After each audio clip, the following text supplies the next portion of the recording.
Sur Makraj, l'air est calme. Il n'y a pas de cliquetis d'armure dans les couloirs, pas de bannière brandie lors d'une nouvelle campagne. Il n'y a que le murmure des voûtes froides et le doux ronronnement sans fin des machines sacrées. Au cœur de la forteresse d'Héra repose un personnage enseveli, non par la mort, mais par le temps lui-même. Roboute Guilliman, primarque de la 13e Légion, le fils vengeur. Il dort encore. Suspendu dans le champ de stase, il ne respire pas, ne cligne pas des yeux. Son expression reste figée dans un ordre solennel, gravé dans la mémoire et préservé dans une lumière immuable. Autour de lui, les assistants dérivent dans un silence rituel, maintenant une veille qui est depuis longtemps devenue une liturgie. Ils n'espèrent pas, ils ne doutent pas, ils persistent tout simplement. Pendant 10 000 ans, l'Imperium a attendu, pas seulement un général, un rédempteur. Et lorsque les feux du 41e millénaire ont atteint leur paroxysme, lorsque Cadia est tombée, lorsque les étoiles se sont ouvertes et ont saigné dans le vide, ils ont cru que le moment était venu. Ils ont cru qu'il se lèverait. Mais il ne l'a pas fait. Les chirurgiens sont venus. Les mages de Mars se sont rassemblés. Des prières ont été prononcées. D'anciennes biotechnologies ont été invoquées. Sainte Célestine elle-même se tint à côté de sa forme immobile et appela la lumière. Et pourtant, rien ne bouge. La voûte est restée silencieuse. Le Mechanicus étudie toujours le processus de sa stase, dans l'espoir d'en reproduire les mystères. Leur laboratoire résonne de spéculations. Une telle préservation peut-elle être appliquée à d'autres personnes? Pourrait-on en faire une arme? Une armée de primarques congelés pourrait-elle voir le jour? Aucune réponse ne vient. Seul le silence règne. Guilliman reste seul. Le champ de stase qui le retient vacille une fois par siècle. Une anomalie mineure, peut-être technique, peut-être pas. Des cultes entiers se forment à ce moment-là. Ils surveillent les relevés, attendant des signes. Une année, une lueur diminue d'un demi-lumen. Une douzaine de morts suivent dans des reconstitutions rituelles de ce qu'ils croient être son réveil. Et sous tout cela, sous la pierre, sous les circuits, sous la croûte de la planète, résonne la plus faible impulsion. Une présence, pas la vie, pas la mort, quelque chose qui attend, pas par choix, mais par dessein. Il devait revenir, mais la galaxie ne tient jamais ses promesses. À l'extérieur de ces murs, la galaxie continue de se déplacer. L'Imperium s'attendait à une aube. Au lieu de cela, il a reçu de la grisaille. Dans les couloirs enveloppés de vide du Segmentum Command, des officiers autrefois fidèles à la vision de la 13e Légion se retrouvent aujourd'hui bloqués dans leur mémoire. Les cartes, autrefois mises à jour en quelques heures, accumulent les erreurs pendant des semaines. Les étoiles elles-mêmes semblent plus lointaines et la bureaucratie plus labyrinthique. Personne ne le dit à voix haute, mais sans Guilliman, la machine bégaye. Parmi les ultramarines, une fracture silencieuse se creuse. Certains s'accrochent au codex avec une ferveur religieuse, citant chaque clause à l'intérieur de la clause. D'autres prônent l'adaptation, l'improvisation. Dans le silence de leur primarque, l'interprétation devient division. L'honneur devient fragile. Les fils de Guilliman commencent à être en désaccord non pas dans la bataille, mais dans le but. En orbite au-dessus de Makraj, Les navires ralentissent. Même en temps de guerre, les capitaines dévient leur trajectoire d'un demi-degré pour passer sous la forteresse d'Héra. Certains appellent cela de la superstition. D'autres parlent de révérence. En vérité, personne ne veut admettre à quel point ils ont besoin de croire qu'il peut encore se lever. Combien ils ont construit autour de cette absence.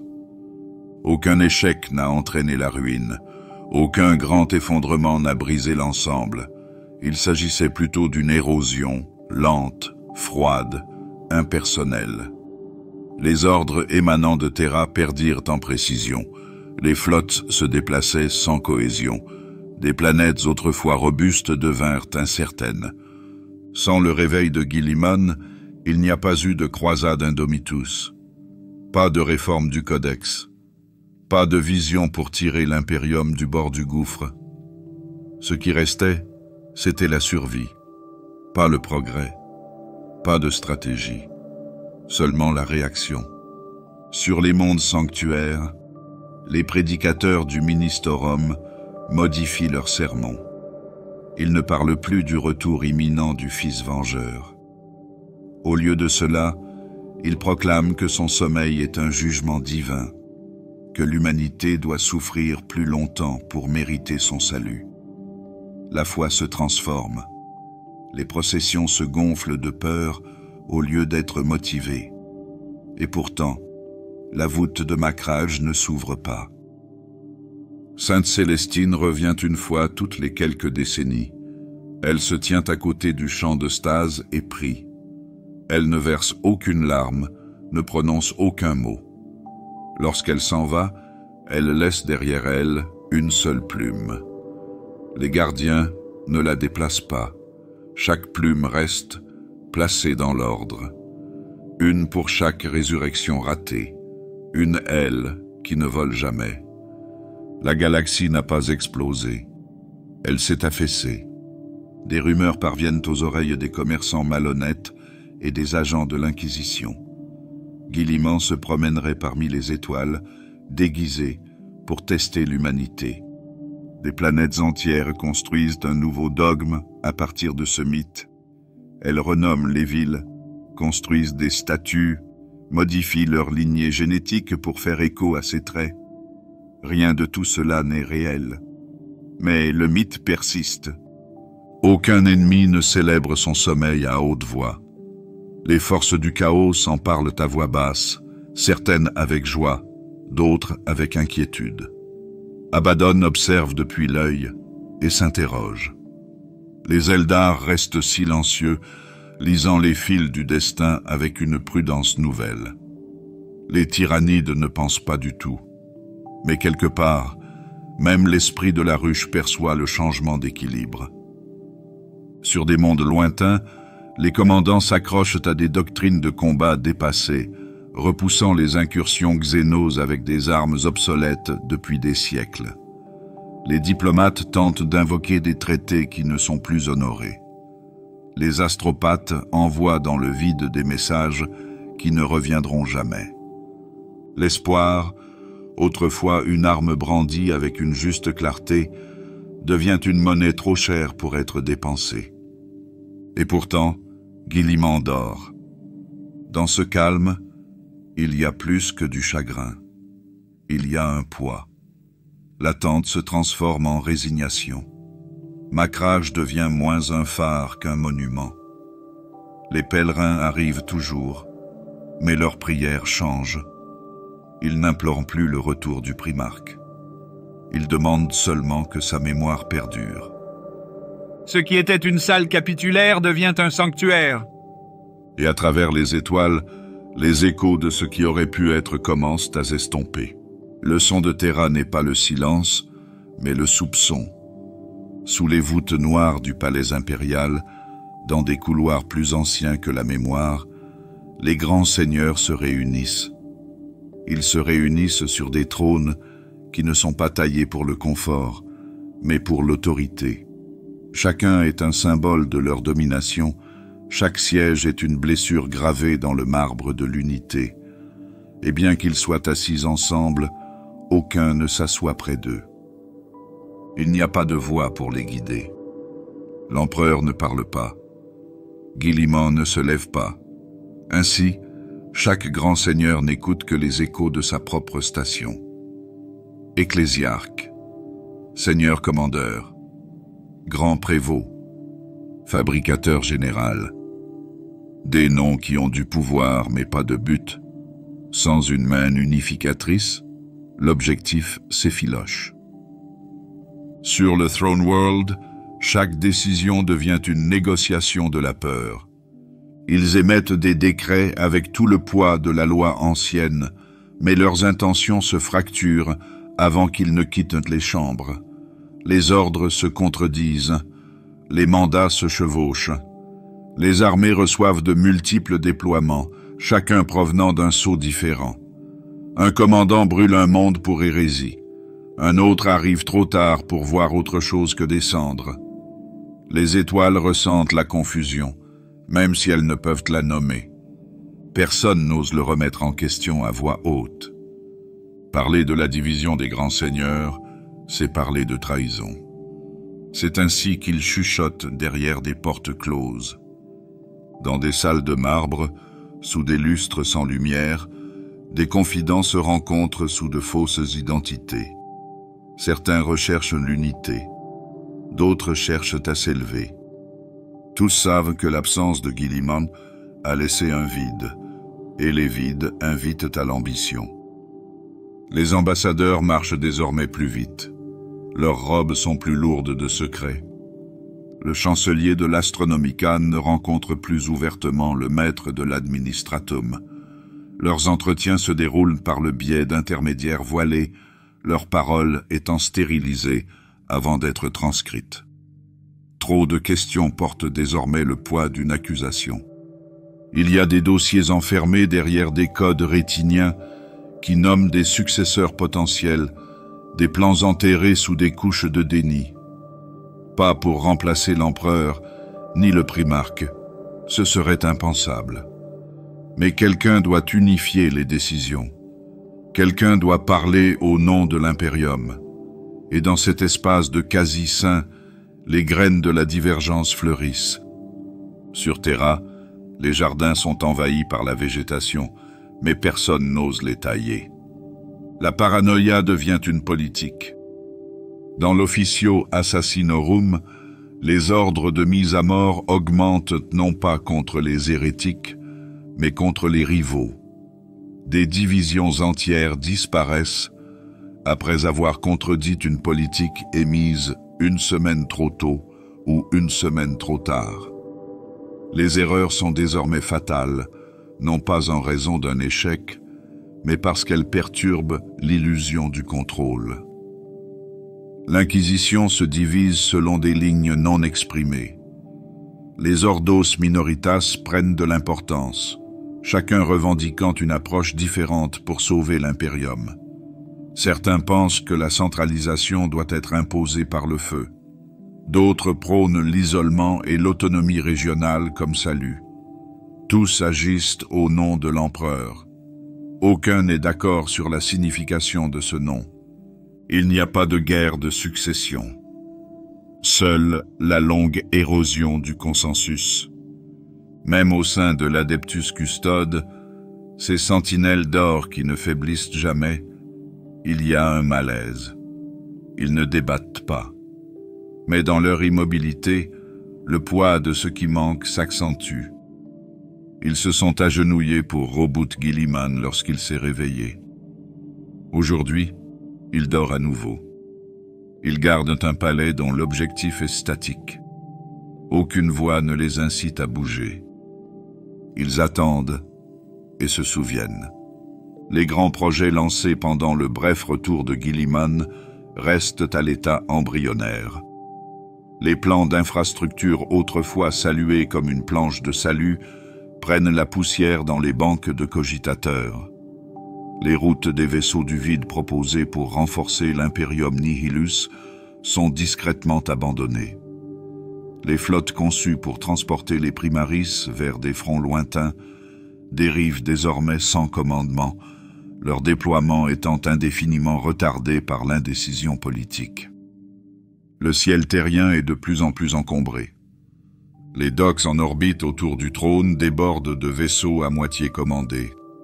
Certains chapitres envoient des émissaires pour récupérer leurs fils géniteurs, mais on leur dit d'attendre. D'autres ne demandent rien. Ils prennent ce qu'ils peuvent, font du troc avec les enclaves du Mechanicus et s'en vont avant que d'autres questions ne soient posées. Ce n'est pas du vol, c'est une adaptation. Chaque jour passé sans Guilliman rend les grands seigneurs moins sûrs d'eux et plus sur la défensive. Les politiques se déplacent comme des dunes dans une tempête de radiation.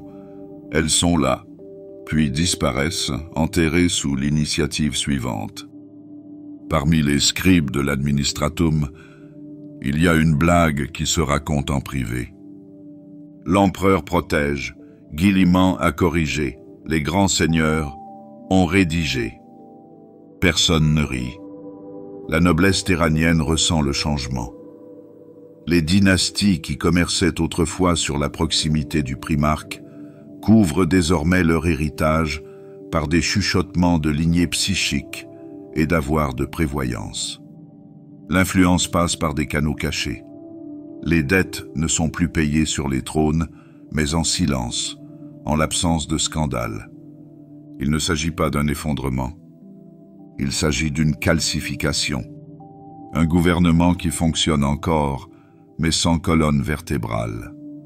L'impérium avance, mais sa démarche est irrégulière.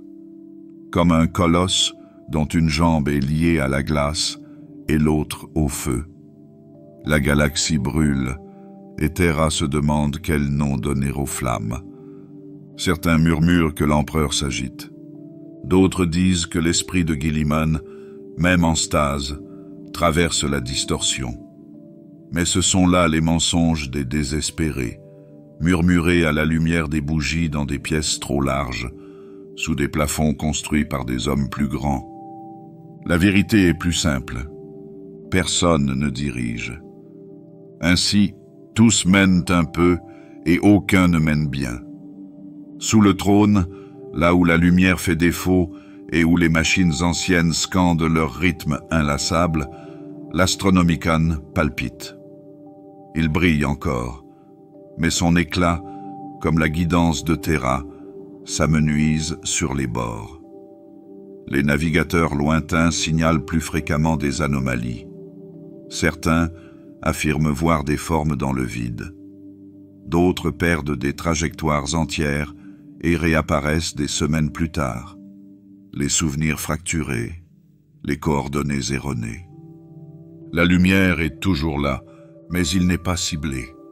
Aucune voix ne le commande. Dans la chambre la plus haute du palais, au milieu des sanctuaires scellés de l'autorité, se trouve un cercle de trônes. Aucun n'est vide, tous occupés. Mais aucun n'est occupé par la seule voix que l'Imperium attend vraiment. Guilliman dort, et Terra s'écoute, avec précaution, avec crainte, car en l'absence d'une volonté unique, chaque voix devient dangereuse. Il y a un rythme à la ruine. Il ne rugit pas, il pulse. Un monde crie, un autre saigne. Un troisième tombe sans jamais élever la voix. À travers le vide, l'impérium de l'homme mène sa guerre éternelle, mais sans le souffle de l'unification. Ses frappes n'atteignent pas leur but avec force. Elles se dispersent, elles se répercutent et s'estompent. Sans le retour de Roboute Guilliman, il n'y a pas de croisade Indomitus, pas de grand arc d'espoir tracé à travers les étoiles, pas de bannière brandie de Terra à la frange orientale dans un défi synchronisé. Les croisades qui voient le jour sont plus petites, plus courtes et plus lentes, menées par des amiraux trop prudents, des commandants trop fiers, des héros trop isolés. Le résultat est l'attrition et non la progression. Le chaos, libéré et aiguisé par l'ouverture de la grande faille, n'arrive pas comme une marée unique, mais comme un millier de couteaux dans l'obscurité. Des incursions éclatent le long des fissures de la distorsion et des mondes corridors. Des hôtes démoniaques se manifestent dans des cités ruches déjà affaiblies par la famine. Les cultes fleurissent dans l'ombre des enceintes de l'Adeptus Arbit. Les planètes tombent non pas en quelques heures, mais en quelques mois, une enceinte à la fois, un mensonge du gouverneur à la fois. Et même lorsque l'Imperium réagit, les victoires ont un goût de périmé, parce qu'ils arrivent trop tard. Un monde est libéré, mais sa population est décimée, sa foi brisée, sa culture bouleversée. Une cathédrale se dresse, débarrassée de ses hérétiques, mais elle résonne désormais en creux, sans fidèles. La planète vit, mais seulement en théorie. Dans l'âme, elle a disparu. Et la prochaine cible est déjà assiégée. Les Astartes continuent de se battre, de saigner, de triompher. Mais il n'y a pas d'élan commun, pas de grande stratégie pour lier leur fureur. La dispersion se poursuit, oui, mais elle est sans fin, cyclique. La même guerre se déroule sur des étoiles différentes, des lunes différentes, chaque conflit n'ayant pas le poids du précédent. Une section répond à un appel de détresse, mais découvre que l'Inquisition a déjà déclaré la planète perdue. Un autre répond à une attaque de distorsion, mais il est redirigé à mi-chemin par un seigneur du segmentum doté d'une intelligence et de crainte plus récentes. Chaque choix devient une réaction. Il n'y a pas d'initiative, pas d'impulsion, il n'y a que du confinement. Et le chaos s'épanouit dans le confinement. Sur Valax Magna, le ciel se fendit en deux. Des tempêtes de sang se sont abattues pendant 3 semaines. Les Wordbearers menèrent des rituels de masse en utilisant des populations entières de ruches comme carburant pour leurs champs. Les ultramarines ont envoyé une force de frappe. Ils ont gagné. Mais le mal était fait. La surface de la planète est devenue inerte, inutilisable. Les archives de l'administratum indiquent maintenant qu'elle a été purgée. Un dossier expurgé. Un avenir expurgé. Sur Brantheos Prime, un prince démon est apparu dans une chapelle de Skolam. Les étudiants furent ses premiers convertis. Le gouverneur s'est enfui. Le PDF s'est battu et a gagné, mais il s'est transformé en un conseil de chefs de guerre quelques semaines plus tard. Les Astartés ont refusé d'intervenir. Ils avaient d'autres ennemis plus clairs. La planète diffuse encore des hymnes sur une fréquence qu'aucun voxcaster ne peut traduire. Ce ne sont pas des défaites. Ce sont des guerres inachevées. Et l'appétit de l'Imperium pour la finition a diminué. Une fois, Guilliman aurait conçu une solution. Il aurait organisé, restructuré, délégué avec précision. Aujourd'hui, les grands seigneurs débattent pour savoir quel tableau est le plus correct, tandis qu'un autre monde glisse dans le rictus d'attente de l'œil. L'élan n'est pas seulement un mouvement. C'est la conviction que le mouvement mène quelque part. L'Imperium bouge encore, mais il tourne en rond. Dans certains secteurs, des croisades entières ont été abandonnées. Les flottes ont rebroussé chemin, non pas à cause de la résistance, mais par manque de carburant. Des fournitures perdues à cause d'une anomalie de distorsion. Des renforts réaffectés sans raison. Des généraux qui ne savent pas pourquoi ils ont été rappelés chez eux. Et pendant qu'ils devinent, le chaos agit. La Légion Noire ne se repose pas. Les 1000 fils n'attendent pas. Les mangeurs de monde se font plus bruyants dans le vide. La présence d'Abaddon se fait sentir non seulement par les assauts directs, mais aussi par le silence qui les suit. Ces guerriers s'emparent d'un système, puis disparaissent. L'Imperium revient, puis ils frappent à nouveau. Personne ne sait quel sera le prochain monde à être défait, parce qu'il n'y a plus d'esprit qui surveille tous les fronts. Uniquement des réactions, que des suppositions. Seulement l'épuisement. La tempête arrive, mais pas en force. Elle est déjà arrivée, par fragments. Elle déchire sans tonnerre. Elle brûle sans feu. Et l'impérium la combat aux mêmes endroits, encore et encore, avec moins de guerriers, avec des prières plus fortes, avec une certitude plus lente. La victoire devient une répétition, le sacrifice devient une routine, et pourtant, le rift ne se ferme pas. Pourtant, Guilliman ne se lève pas. Et pourtant, l'épuration se poursuit, non pas comme une campagne, mais comme une condition. Sous les plaines rouges de Mars, dans des voûtes creusées par la logique et le silence, ils dorment. Des rangées et des rangées de géants en armure, enfermés dans des sarcophages translucides, dont le souffle est retenu par des cycles de machines et des codes enterrés. Ils ne bougent pas, ils ne vieillissent pas.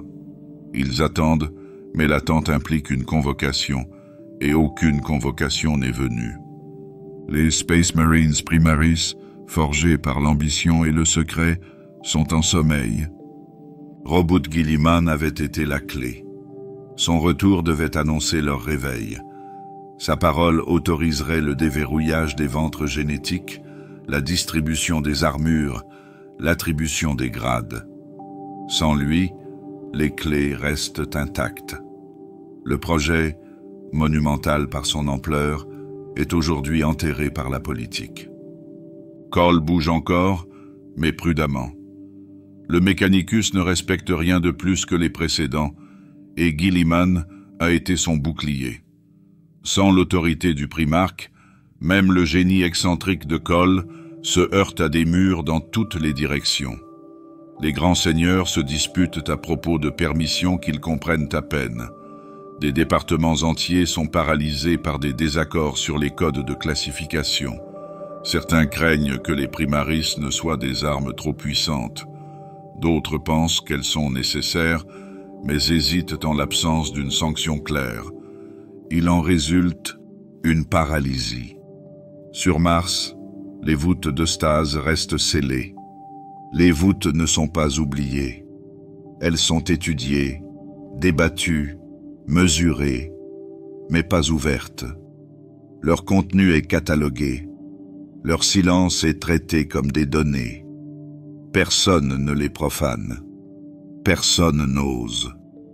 Mais ils ne libèrent pas non plus ce qui s'y trouve. Les protocoles d'éveil sont enfermés derrière des symboles que seul Guilliman peut déchiffrer. Cole, bien que leur architecte, refuse d'y déroger. Peut-être par loyauté, peut-être par calcul, peut-être pour quelque chose de plus froid. Dans des nosphères cachées, certains murmurent que Cole regrette même leur création. Sans la certitude de Guilliman, les primaris sont trop dangereux, des légions sans culture, des frères sans histoire, des moteurs de guerre sans héritage pour tempérer leur force. Dans toute la galaxie, l'impérium vacille. Et pourtant, ses guerriers sommeillent.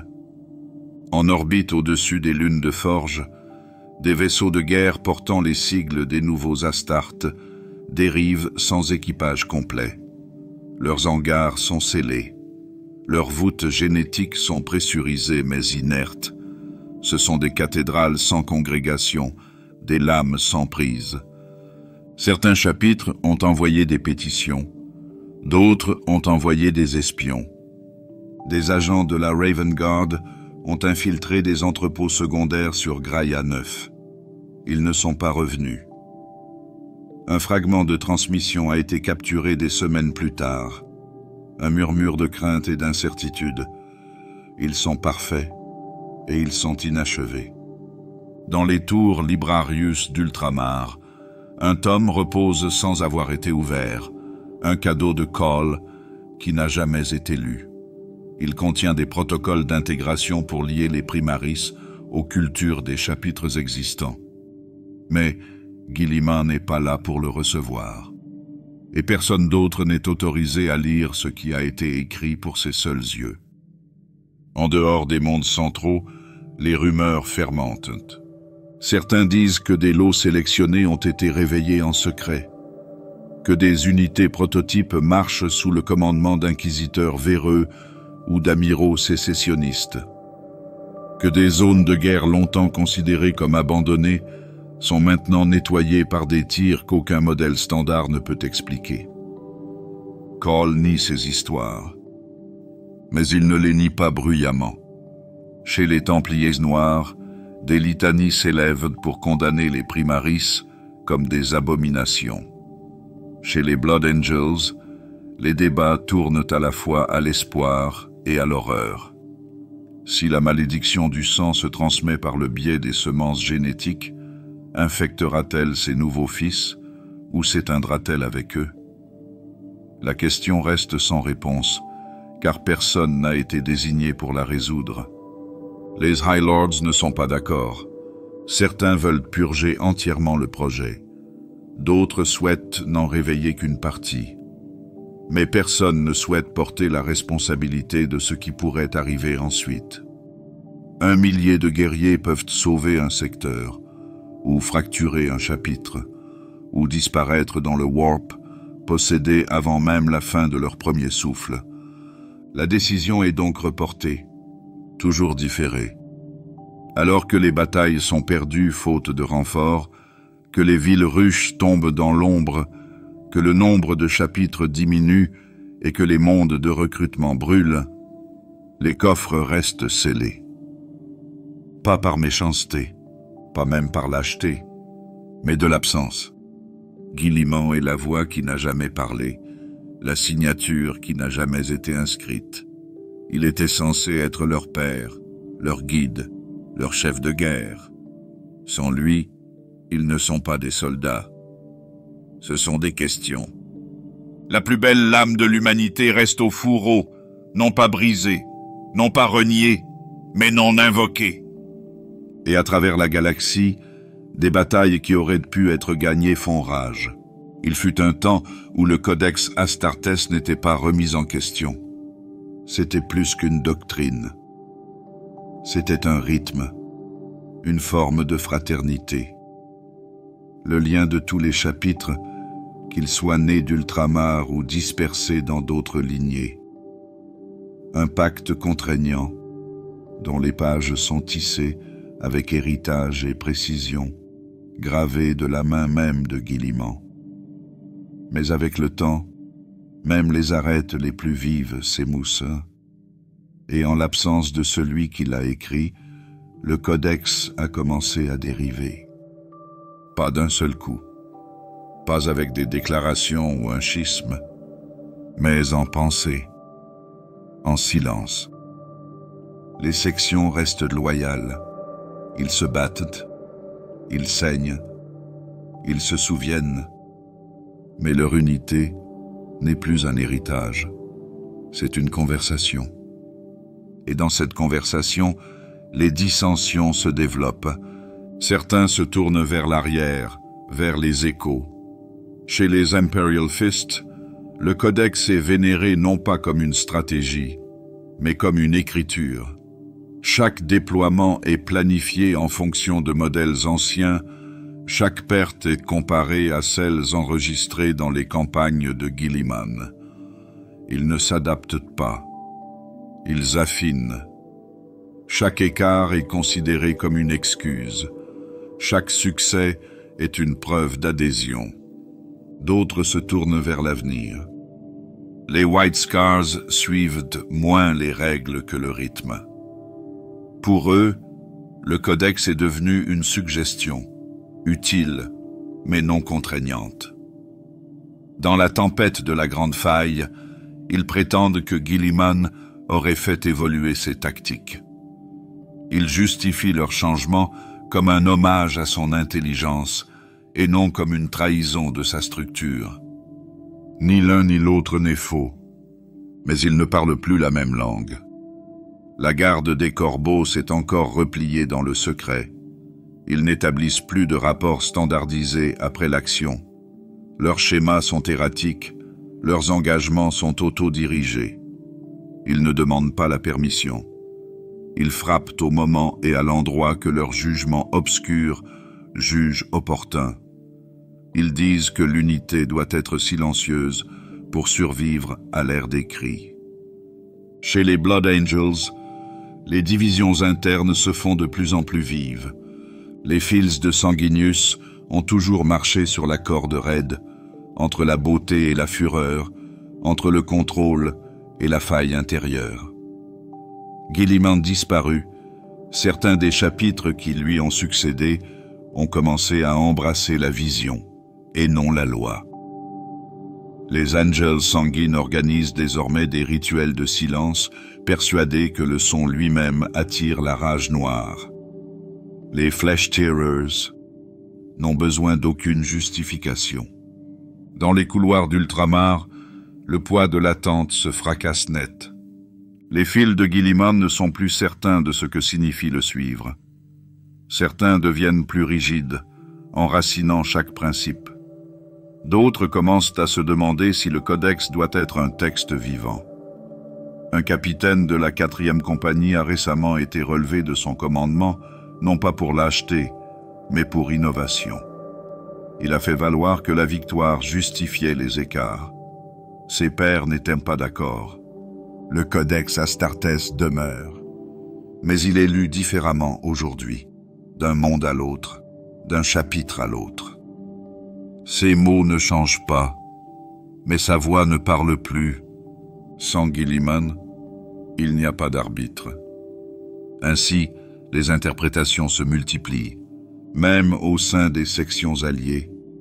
Les frictions se multiplient.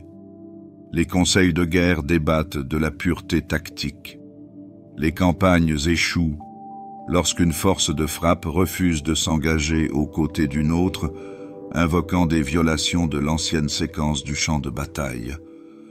Les duels d'honneur, autrefois rares, commencent à réapparaître. Il ne s'agit pas d'une rébellion, mais d'une clarification. Les anges de l'empereur ne se retournent pas les uns contre les autres. Mais ils ne marchent pas comme un seul homme. La fraternité ne se présume plus. Elle doit être prouvée. Encore et encore, à chaque opération, à chaque champ de bataille partagé, à chaque revendication de gloire ou de responsabilité qui se chevauche. Le nombre de morts n'est pas toujours le fait de l'ennemi. Il naît de l'incompréhension entre ceux qui autrefois s'étaient forgé un but commun. Et au-delà, au loin, le codex veille, non ouvert dans certaines salles, étudié de manière obsessionnelle dans d'autres. Une relique maintenant, vénérée, mais plus utilisée. Et sans la voix vivante de Guilliman pour combler le fossé silencieux, chaque chapitre devient plus lui-même, plus net, isolé, distinct. Les Astartes endurent, mais la colle qui maintenait leurs fragments en formation a séché. Et ce qui reste, c'est une mosaïque d'intentions, toujours belle, toujours mortelle, mais qui n'est plus homogène. Le codex reste intact, mais son sens n'est plus partagé. Il n'y a pas de silence comme celui qui suit l'absence. La voix de Guilliman fut un jour un contrepoids, ferme, raisonné, enraciné dans la mémoire de l'empereur, non pas comme un dieu, mais comme un homme avec un but. Pendant son bref retour, sa présence a permis de contenir les prédicateurs aux yeux de flamme, de calmer les excès de la foi lorsqu'elle menaçait de noyer toute politique. Mais aujourd'hui, cette voix a disparu. Et à sa place, il n'y a que l'écho. L'ecclésiologie prospère. Elle ne s'élève pas avec des bannières de conquête ou des déclarations de pouvoir. Elle se répand comme le font toujours les croyances, par le biais de chuchotements, de rituels et de répétitions. Sans primarque pour tempérer ses sermons, le ministorum comble le vide laissé derrière lui. Pas par ordre, par l'élan. Sur les mondes du sanctuaire, les temples s'étendent sur des continents entiers. Les cathédrales ne sont plus construites. Elles grandissent, couche par couche, au fil des siècles, absorbant les villes, les sanctuaires, les monuments. Les habitants ne protestent pas. Ils se convertissent. Les planètes deviennent des autels. Les gouverneurs s'en remettent aux confesseurs. Les arbitres cèdent leur autorité aux missionnaires vêtus d'écarlate et d'or. Les adeptas sororitas se déploient en éventail, n'étant plus limitées par un déploiement mesuré. Elles sont envoyées par trios, puis par dizaines, puis par centaines. Certains portent la flamme, d'autres portent des reliques. Toutes portent le jugement. Le silence de l'empereur est interprété à l'extrême. Dans le vide, loin de Terra, la foi se fissure. Sur Darloth 7, on croit que l'empereur ne parle plus que par le sang. Les procès publics se transforment en exécutions. Dans la spirale de Glow, les pèlerins s'enterrent vivants, attendant la résurrection comme preuve de leur piété. Sur Halbracht, les statues de Guilliman sont fondues et refondues en saints zélés, leurs traits étant réduits à un zèle idéalisé. Aucune voix ne s'élève pour les corriger. Il n'y a pas d'édit pour clarifier la doctrine. L'Adeptus Ministorum rédige désormais ses propres décrets. Les synodes se multiplient, chacun interprétant les présages avec une créativité croissante. Un secteur refuse les voyages en distorsion pendant les jeûnes sacrés. Un autre sanctifie les serviteurs, prêchant que la pensée machine est le dernier murmure de l'empereur. Et toujours, les fidèles grandissent. La foi devient une armure, un substitut à la stratégie. Alors qu'autrefois les Astartes et l'Administratum se déplaçaient de manière synchronisée, les processions marchent désormais devant les zones de guerre. Les flottes cardinales prêchent aux villes en feu, promettant le salut aux survivants couverts de cendres. L'empereur protège, mais seulement si la dévotion est totale. Les saints se multiplient. Certains ne sont jamais vus. D'autres meurent de façon théâtrale, pour être ensuite nommés divins.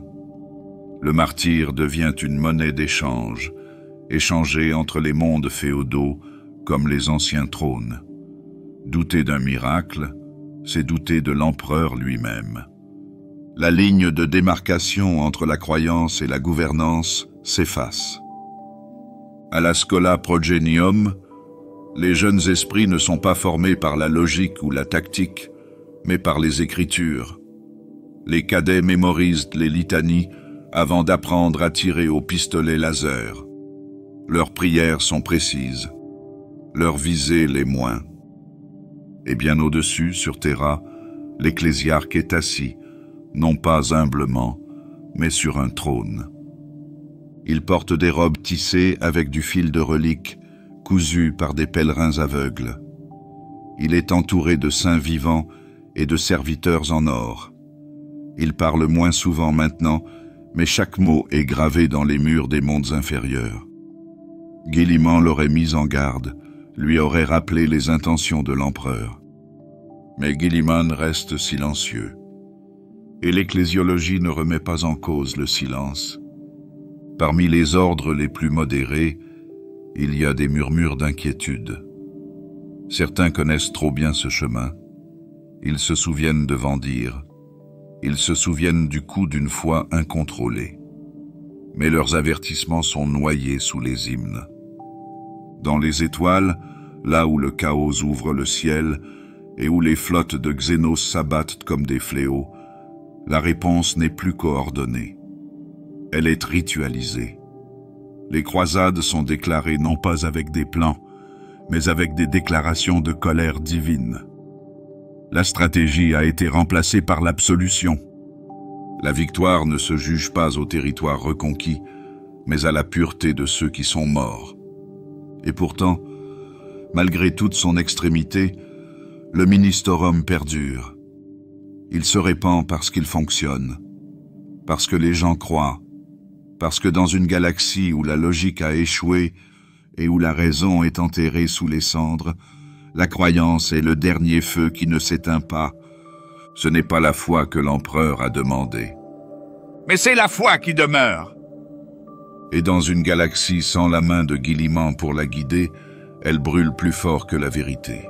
La galaxie s'est séparée, non pas dans le bruit, mais dans le silence. La grande faille a déchiré les étoiles comme une blessure qui ne se referme jamais. Un cri d'irréalité s'étendit dans le vide, séparant l'impérium de l'impérium, le Fils du Père, le chapitre du commandement. Des planètes autrefois baignées par l'éclat doré de l'Astronomicon se retrouvèrent à la dérive, noyées dans des marées de folie et d'ombre. Il avait plusieurs noms, le Cicatrix Maledictum, le Noctis Aeterna. Mais pour ceux qui vivaient à ses côtés, en dessous, à l'intérieur, il s'agissait simplement de la faille. Et il s'est développé. Dans l'Orpheus Reach, les astropathes pleuraient de l'encre et hurlaient des étoiles. Une force de la croisade des Templiers Noirs s'est lancée à l'aveuglette dans la faille, faisant des serments de lumière. Un seul vaisseau est revenu. Ces vox-logs étaient entièrement composés de récitations grégoriennes à l'envers. Les données ont été scellées et déclarées inutilisables. Pourtant, sa trajectoire a été tracée, vers Nihilus, vers le néant. Guilliman était censé les guider dans cette épreuve. Son esprit aurait pu trouver des modèles là où d'autres voyaient du brouillard.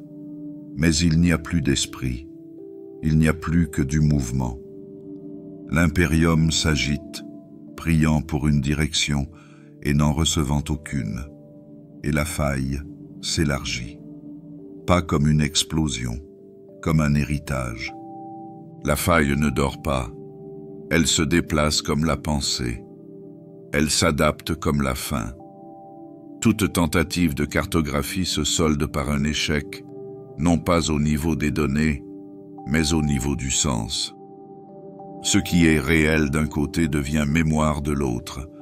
Certains explorateurs reviennent plus jeunes, d'autres plus âgés, certains avec des visages qui ne sont pas les leurs. Sur Grendax, un écho psychique a persisté, les voix d'1 milliard d'âmes criant le nom d'un saint qui n'a jamais existé. Le message s'est répété pendant 11 jours, puis s'est interrompu. Lorsque les éclaireurs sont arrivés, la planète était intacte. Les habitants, eux, ne l'étaient pas. Ils se tenaient comme des statues, immobiles, comme s'ils attendaient que l'histoire reprenne. Si Guilliman s'était tenu à la barre, la ligne aurait peut-être pu être maintenue. Peut-être que de nouveaux bastions auraient été érigés. Des couloirs de distorsion fortifiés. La foi harmonisée avec précision. Mais Guilliman est resté dans la tombe, et la faille s'est élargie sans contrôle. L'Adeptus Mechanicus a construit des réseaux en treillis à travers les étoiles de forge, tentant désespérément de trianguler la stabilité. Ils ont échoué. Leurs flèches, belles et inutiles, dérivent maintenant dans les vents solaires, transmettant des absurdités à Mars. Un chant, répété à l'infini, hante leurs récepteurs. L'empereur a détourné son visage du temps. L'impérium Nihilus, plongé dans l'obscurité, est devenu moins une province qu'un mythe. Une moitié de la galaxie oubliée non par cruauté, mais par incapacité. Les grands seigneurs n'ont pas parlé de l'abandonner. Ils ont simplement cessé d'en parler. Les messages envoyés par la distorsion arrivaient déformés, retardés ou n'arrivaient pas du tout. Des secteurs entiers se sont éteints comme des chandelles. Le scintillement d'une balise devint une cloche funèbre. L'aide ne pouvait pas venir, ni à temps, ni en force. Et lentement, l'espoir d'une reconnexion fut remplacé par la résignation. Les mondes se sont battus seuls. Les grandes flottes, autrefois destinées à la croisade, sont aujourd'hui en orbite, sans but précis, attendant des ordres qui ne viendront jamais. Les capitaines inventent des campagnes. Les missionnaires déclarent de nouvelles guerres. Des systèmes autrefois cartographiés disparaissent. Ils nomment les morts, mais ne peuvent confirmer leur décès. Des armadas entières disparaissent dans la faille, et le silence n'est même pas bruyant. Certains ont tenu pour un temps. Les boucliers du néant vacillaient et se rallumaient sous l'effet de la folie. Les milices sont devenues des milices de nom seulement, plus prêcheurs que soldats. Certaines embrassèrent leur isolement, se déclarant sanctuaires, monarchies, dieux en devenir. D'autres ont tout simplement disparu. Certains mondes ont vu leur salut dans la tempête. Des cultes se sont développés dans le vide entre le soulagement impérial et la corruption de la distorsion. Des prédicateurs nés du désespoir affirmaient que la faille n'était pas une punition, mais une ascension. Ils l'ont accueillie comme un baptême. Des villes furent englouties, tandis que des chœurs chantaient les louanges de l'obscurité. Les tempêtes de distorsion s'épanouissaient dans des couleurs qu'aucun œil ne pouvait nommer. Des cris psychiques fracturaient l'esprit des navigateurs. La lumière de l'empereur, autrefois étoile fixe, dansait désormais de façon erratique, n'étant visible dans certaines régions qu'à certaines heures, certains jours, comme un dieu devenu timide. Certains régiments de la garde impériale disparurent dans l'obscurité avec un ordre parfait, des colonnes de chars traversant dans le silence, des communications vocales coupées sans parasite. Pas de panique, pas de retraite, juste une discipline de marche vers la fin de toute chose. Les rumeurs suggèrent qu'ils se battent toujours, quelque part à l'intérieur, en maintenant une guerre que personne n'enregistre. Ceux qui étaient encore attachés à la moitié terrienne de l'impérium ne pouvaient que regarder. La faille n'était pas un front. Elle ne pouvait pas être flanquée ou flattée. Ce n'était pas une chose à vaincre. C'était l'absence de certitude rendue manifeste. Elle ne faisait pas rage. Elle se profilait. Et les cartes de Guilliman, ces anciens chefs-d'œuvre, n'avaient pas de place pour l'impossible. Mais aujourd'hui, l'impossible est la colonne vertébrale de la galaxie. Dans le cœur rouillé de Mars, les forges n'ont jamais refroidi. Là où l'influence de Guilliman jetait autrefois une ombre de surveillance, il ne reste plus que le feu. La flamme de l'Omnicia brûle plus fort, mais il n'y a pas de gardien de flamme pour tempérer sa faim. Belisarius Cawl, autrefois architecte d'un nouveau type de soldat, vit aujourd'hui reclus, l'esprit replié sur des chemins que peu osent tracer. Sans la sanction de Guilliman, sans la contrainte d'une voix vivante pour remettre en question son travail, Cawl devient quelque chose d'autre. Ses boucles logiques s'étendent en spirale. Ses objectifs se multiplient. Il ne désobéit pas. Il continue tout simplement. Et personne ne peut se rappeler quand son dernier ordre a été confirmé.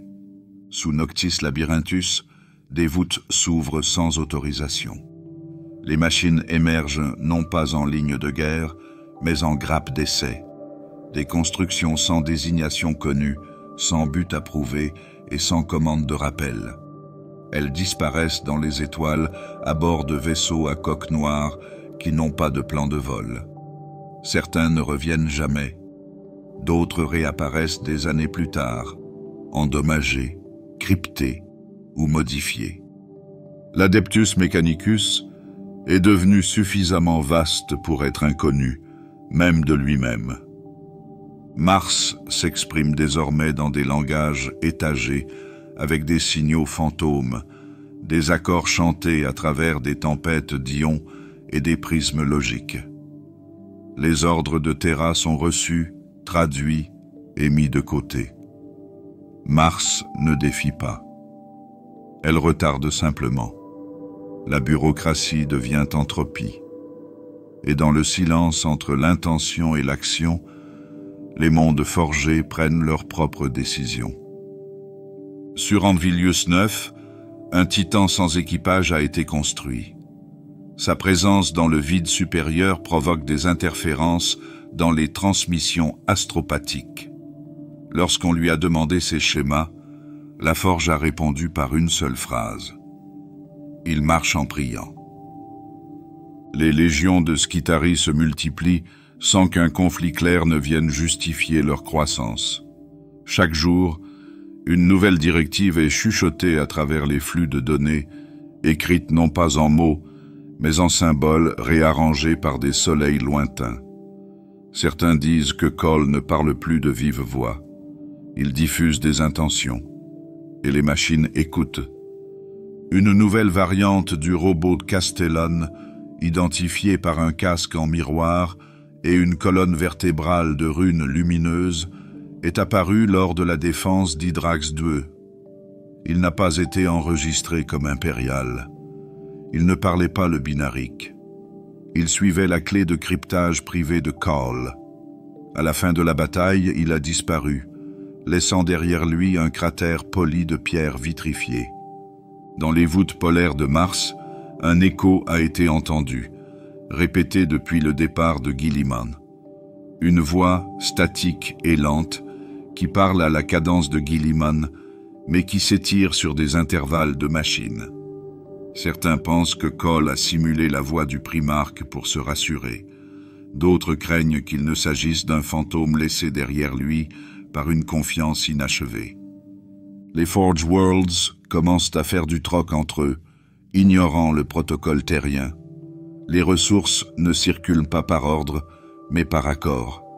Certains construisent de nouveaux panthéons, des dieux des données superposés aux prières des machines, honorant les STC perdus ou les esprits artificiels autrefois interdits. Le fabricateur général n'intervient plus. Il observe, ou fait semblant.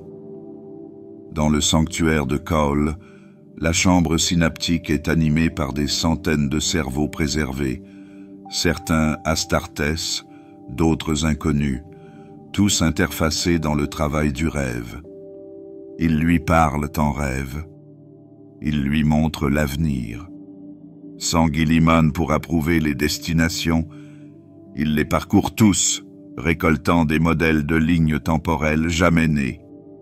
Les prêtres techniciens ne se tournent plus vers Terra pour trouver des réponses. Leur quête se tourne vers l'intérieur, vers la machine, vers le vide, vers l'origine. Ils recherchent la force motrice non pas dans la foi, mais dans la récursivité. Cole, disent-ils, ne marche pas sur Mars. Il marche sur des données. Il rêve de plans dans l'obscurité. Aux confins du système Sol, la lune forge de Calidex tourne silencieusement, sa surface étant réarrangée toutes les heures par des automates invisibles. Les observateurs impériaux enregistrent des motifs ressemblant aux glyphes des langages d'intelligence artificielle pré-impériaux. Aucun humain ne les surveille. Le Mechanicus n'offre aucune explication, seulement un avertissement. Poser des questions, c'est trahir sa curiosité. La frontière entre serviteurs et créateurs s'est estompée. Les serviteurs génèrent désormais leurs propres prières avant de passer en mode veille. Les voxins chantent au réacteur comme s'ils pouvaient répondre. Et parfois, ils le font. Les lumières clignotent en rythme avec des hymnes oubliés. Des installations entières fonctionnent sans commande. Les dieux de la forge ont de nouvelles voix. L'équilibre entre l'homme et la machine, autrefois codifié dans les lois anciennes, n'est plus qu'une question de commodité. Ils étaient censés revenir. Les fils de l'empereur, dispersés à travers le temps et l'espace, chacun est un dieu de la guerre forgé sous forme humaine. Et pourtant, il reste des ombres. Lorsque Guilliman s'est réveillé, l'espoir s'est allumé dans les étoiles. Une flamme contre l'abîme. Si l'un d'entre eux pouvait revenir, d'autres pourraient suivre. Le lion, endormi dans le rocher. Russ, perdu dans les marées de la distorsion. Le Khan, disparu dans la voie du web. Même Vulcan, dont la légende dit qu'il ne peut pas mourir. Ils n'étaient pas oubliés. Ils étaient attendus. Mais Guilliman dort à nouveau, et aucun autre ne s'agite. Au cœur du rocher, la chambre où repose le lion reste scellée. Les observateurs disent que sa présence vacille faiblement, comme s'il respirait une fois tous les 1000 ans. Certains croient qu'il s'agite dans les rêves, guerroyant dans la mémoire. D'autres disent que son sommeil est une punition. Personne n'ose le réveiller.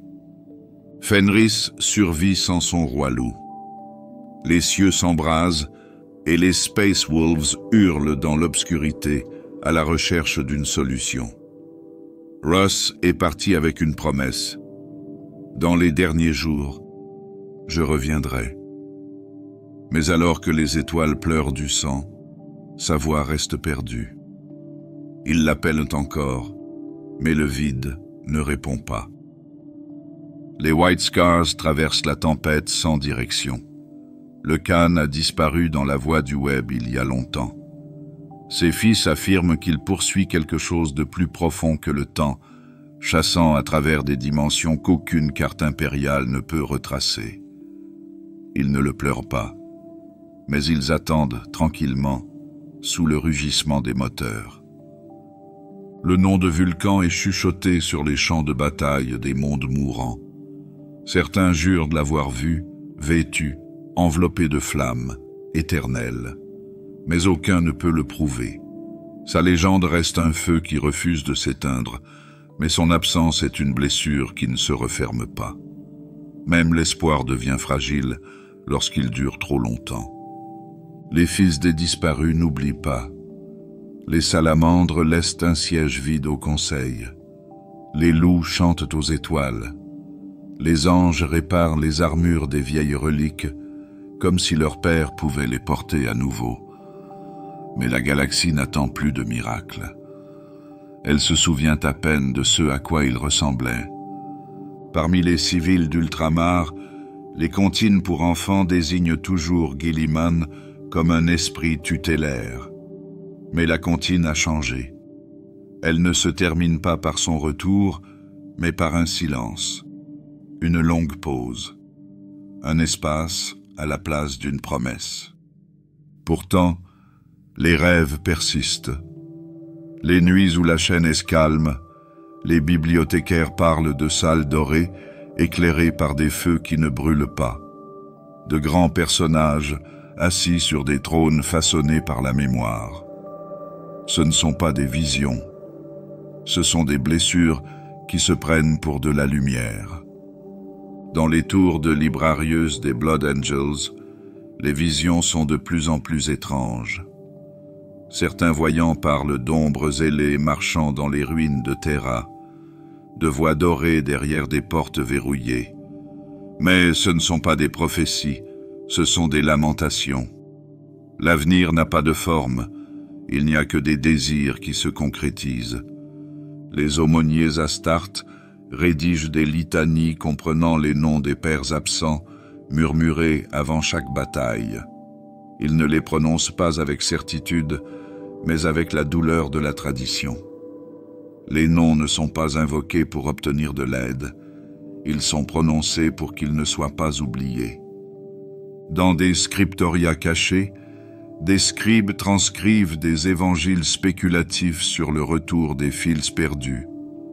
Ce n'est pas de l'histoire, mais une nécessité. Chaque chapitre représente un avenir différent, une étoile différente ou un primarque pourrait s'éveiller. Il ne s'agit pas de documents stratégiques. Ce sont des prières sur parchemin. Parmi les Death Watch, on raconte qu'un personnage imposant a été aperçu lors de lune morte, ses yeux brûlants comme des charbons ardents. Il ne parle jamais. Il ne laisse aucune trace. Certains disent que c'est Russ. D'autres disent que c'est la culpabilité, façonnée en mythe par des esprits désespérés qui en ont trop vu. À bord de vaisseaux du vide dérivant à la lisière de la distorsion, des Psykers racontent qu'ils ont rêvé de mains s'avançant à travers le voile, certaines douces, d'autres agrippantes. À chaque fois, le rêve se termine par le même écho. Vous n'êtes pas encore prêt. Avertissement ou prophétie, nul ne peut le dire. Dans les voûtes du conclave des cendres, une intelligence artificielle autrefois considérée comme hérétique a été retrouvée fredonnant la mélodie d'un hymne de guerre connu des seuls fils de Vulcan. Elle a été démontée avant d'avoir pu chanter le dernier couplet. Toutes les sections ne croient pas à leur retour. Les Iron Hands ont cessé d'attendre. Ils retirent leur primarque de la prière et se concentrent sur le présent. L'avenir n'est pas pour les sentimentaux, disent-ils. Ferrus Manus n'est plus. Seul le fer perdure. Et pourtant, dans tous les coins de l'Imperium, la question reste inexprimée mais présente. Et s'il ne revenait jamais? Et si les fils de l'empereur, ces dieux de la guerre faits pour guider l'humanité, étaient tout simplement définitifs? Ils n'attendent pas, sans se cacher. Juste fini. Le vide écoute, mais ne parle pas. Ainsi, les Astartes regardent le passé plus qu'ils ne se tournent vers l'avenir. Certains commencent à se fracturer, non par déloyauté, mais par nostalgie. Leur ligne génétique souffre du poids de l'attente. Mais l'attente n'est pas l'action. Ce n'est que du retard. Et la galaxie se transforme, sans ses champions. Sans retrouvailles, la faille n'est qu'une cicatrice de plus. Sans voix, les fils attendent, non pas avec patience, mais avec un fardeau. Et les étoiles ne sont pas adoucies par le fardeau.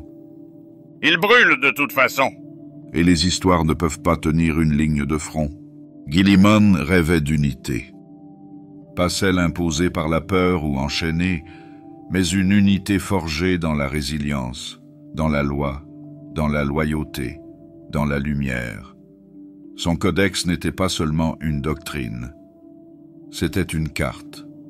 Un plan pour lier d'innombrables mondes dans un seul but, pour transformer le chaos en ordre sans tomber dans la tyrannie. Mais les rêves, comme les étoiles, s'évanouissent. Et Guilliman dort. Dans tout l'Imperium, les fractures se creusent. Les réseaux Vox, qui reliaient autrefois les secteurs à travers le vide, et les flammes vacillent à présent sous l'effet des interférences. Les ordres arrivent déformés ou retardés. Des campagnes entières échouent à cause d'une seule syllabe mal lue. Les diplomates qui maîtrisaient autrefois le lexique de l'Alliance s'expriment désormais sur le ton et non plus sur le message. L'incompréhension devient politique. Certains disent que Guilliman rêve encore en stase, que les échos de son esprit dérivent à travers l'Astronomicon comme des chuchotements submergés. Mais personne ne peut les entendre, pas plus que la discorde des commandes fracturées et des frontières brûlantes. Dans l'Ultima Segmentum, deux mondes forgés ont cessé de se coordonner, chacun croyant l'autre compromis. Leur conflit ne se traduit pas par des déclarations, mais par le refus de ressources, la réorientation des voies de navigation et des refus passifs. Dans le Segmentum Pacificus, les forteresses frontalières se replient sur elles-mêmes, considérant les patrouilles impériales lointaines comme des menaces potentielles plutôt que comme des frères. Sur le monde lointain d'Annexor Prime, les gouverneurs locaux se sont déclarés gardiens du véritable credo, estimant que la voie de l'Imperium s'était corrompue. Ils ne se rebellent pas, ils n'écoutent tout simplement plus. Leurs guerriers portent toujours l'Aquila, mais ils ne répondent qu'au silence et au ciel. Le Fleet Bastion Omega 19, autrefois plateforme de commandement mobile pour 5 dirigeants du Segmentum, reste aujourd'hui en orbite autour d'une seule lune, déclarant la loi martiale sur les systèmes qui ne sont plus contestés. Ces dirigeants diffusent leurs propres ordonnances de conformité, revendiquant l'autorité de Guilliman en son nom, sans aucune sanction. Parmi les Templiers noirs, on murmure la création d'enclaves de croisés autonomes qui ne seraient plus redevables au commandement central. Ils parlent de pureté plutôt que de permission, de dévotion qui ne nécessite pas de consensus. Ce ne sont pas des traîtres, mais ils n'attendent pas non plus. Même Ultramar n'est pas à l'abri. Guilliman étant à nouveau absent, ces systèmes commencent à former des conclaves de gouvernance, des protocoles régionaux dérivant d'une direction centrale. Ce n'est pas une rébellion. C'est une nécessité, une adaptation à une voie qui ne revient plus. Sur Barantros, une lune frontalière autrefois partagée par 2 chapitres, une escarmouche éclate au sujet de reliques non vérifiées. Les 2 camps revendiquent la pureté. Aucun des 2 camps ne se retire. Dans la foulée, le silence. Pas de déclaration de guerre. Pas d'appel à l'arbitrage. Juste un respect froid et distant de vérités divergentes. Les couloirs diplomatiques de Terra se font plus silencieux. Les envoyés sont moins nombreux à se déplacer entre les bureaux. Lorsque des réunions ont lieu, elles sont plus courtes, plus formelles, empreintes d'hésitation. La confiance, autrefois acquise, se négocie désormais en syllabes. Aux confins du Segmentum Obscurus, un inquisiteur véreux prétend parler au nom d'une nouvelle assemblée de la foi, fusionnant les influences de l'Ecclésiarchie, du Mechanicus et de l'Astartes. Personne ne reconnaît son autorité. Mais ces flottes sont importantes, et ces bannières s'étendent sur 4 systèmes. Toutes les divisions ne sont pas bruyantes. Certaines sont des choix faits en silence. Une flotte emprunte une route plus longue pour éviter un chapitre frère. Un gouverneur promeut un dialecte régional dans ses déclarations officielles. Une loi mineure change, et personne ne le signale à la hausse. Le rêve ne meurt pas dans le feu, mais dans l'oubli. Il n'y a pas de rébellion, pas de déclaration de sécession. Il n'y a que la distance, les erreurs de traduction et la fatigue. Les empires ne tombent pas toujours dans des cris. Certains s'effilochent dans des hochements de tête, dans des documents non signés, dans des batailles jamais ordonnées et jamais manquées.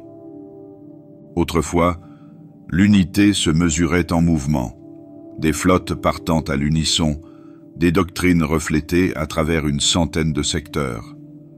Aujourd'hui, l'unité est nostalgique, un souvenir peint dans des salles sans lumière, évoqué par ceux qui se souviennent de l'époque où le silence entre les étoiles signifiait la paix, et non l'absence. Et dans l'ombre de la grande faille, le demi-impérium vacillant regarde son autre moitié s'éloigner, non pas en distance, mais en signification. La lumière de l'astronome n'unifie pas. Elle marque la différence entre ce qui peut être guidé et ce qui doit maintenant se guider lui-même. L'Imperium est toujours debout, mais plus comme un seul homme. Il commence tranquillement, comme tous les empires finissent. Pas de bannières arrachées, pas d'ultimatum jeté dans le vide, pas de proclamation de traître. Au lieu de cela, une autorité non revendiquée, puis inutilisée, puis oubliée. Les seigneurs du Segmentum répondaient autrefois à Terra. Leurs ordres filtraient à travers d'anciennes chaînes, bénis par le sceau des hauts seigneurs et le poids silencieux du regard de Guilliman. Mais ses yeux sont à nouveau fermés. Et dans cette absence, l'ambition se réveille. À travers les étoiles, le pouvoir ne s'écoule plus à partir d'un centre. Il se calcifie sur les bords. Dans le Segmentum Tempestus, l'amiral général Théosia n'attend plus l'aval des Terrans pour déplacer sa flotte. Ses vaisseaux se déploient selon ses seuls calculs. Sur Vespéris, le gouverneur militant publie des décrets sectoriels portant son propre sceau, autrefois le sceau du trône, aujourd'hui remplacé par un phénix stylisé. Aucune rébellion n'est déclarée. Ce n'est pas nécessaire. Ils se désignent toujours comme des serviteurs de l'Imperium, mais ils en servent des versions qu'ils définissent. En marge du Segmentum Obscurus, le Lord exécuteur Faldavran accueille un nouveau conseil de fer, composé de dirigeants de secteurs autrefois divisés par leur juridiction. Ils ne parlent pas de Terra, mais des étoiles locales. Leurs archives ne mettent plus à jour les dossiers centraux. Leurs astropathes s'expriment dans des dialectes cryptés. Dans la frange orientale, une coalition d'unités navales malhonnêtes a formé l'Assemblée vigilante, une flottille régie par un commandement tournant, justifié par la nécessité et non par la loyauté. Ils patrouillent au nom de l'empereur, mais ne répondent à aucune convocation. Leur credo est la survie, scellée par des serments silencieux et des jets de victoire silencieux. Dans le Gilded Reach, un haut cardinal s'est autoproclamé vicaire éternel, son influence s'étendant sur 5 douzaines de systèmes. Ses sermons parlent d'un remodelage divin, d'une Terra désormais observée par 1 millier de trônes moins importants. Il construit des cathédrales dotées de leurs propres textes d'autorité, tapissées de reliques dont personne ne peut retrouver la trace. L'Adeptus Arbits n'enquête plus sur tous les crimes. Dans de nombreux systèmes, leurs circonscriptions ne répondent qu'aux régents locaux. La loi n'est plus un écho de la Lex Imperialis, elle est interprétée par l'humeur, par la mémoire, par les tempéraments de ceux qui sont encore assez forts pour la faire respecter. Parmi les chapitres d'Astartes, la scission est plus un rituel qu'une rupture. Certains reçoivent désormais des mandats de mission non pas de Terra, mais de coalition régionale. D'autres choisissent de ne pas s'aligner du tout, se retirant dans leur propre bastion, déclarant leur neutralité tout en se préparant à tout sauf à la paix. Les mondes forgés, autrefois liés à la logique martienne, évoluent désormais dans la solitude. Dans les confins du Segmentum Solar, 3 grandes forges déclarent désormais des calendriers doctrinaux indépendants. Elles marquent le temps par des liturgies mécaniques qui ne sont plus approuvées par Mars. Les prêtres fabricants déclarent que chaque cycle est une bénédiction gagnée et non accordée. En filigrane, le sentiment d'une destinée commune commence à s'estomper. Le credo impérial est toujours prêché, mais de manière différente, unique. Un monde voit l'empereur comme un dieu solaire, un autre comme le silence incarné. L'Astronomicon devient une flamme mythique et non plus un phare qui guide. Sur le monde de Balterion Secundus, une fête civile est organisée pour célébrer le règne de la souveraineté tranquille, un siècle de politique indépendante au sein de l'Imperium. Les habitants se disent toujours impériaux. Mais ils ne consultent pas Terra. Ils ne consultent que les étoiles et eux-mêmes. Certains dirigeants planétaires continuent d'envoyer des rapports sur la dîme. Mais ils les envoient tardivement, expurgés, édités pour la narration. Les flottes de ravitaillement de Terra arrivent dans des hangars vides ou sont redirigés vers des besoins plus urgents déterminés localement. Aucune offense n'est faite. Il s'agit seulement de priorités. Chaque trône commence à projeter sa propre ombre, et ces ombres se croisent. Pas en guerre, pas encore, mais en suspicion.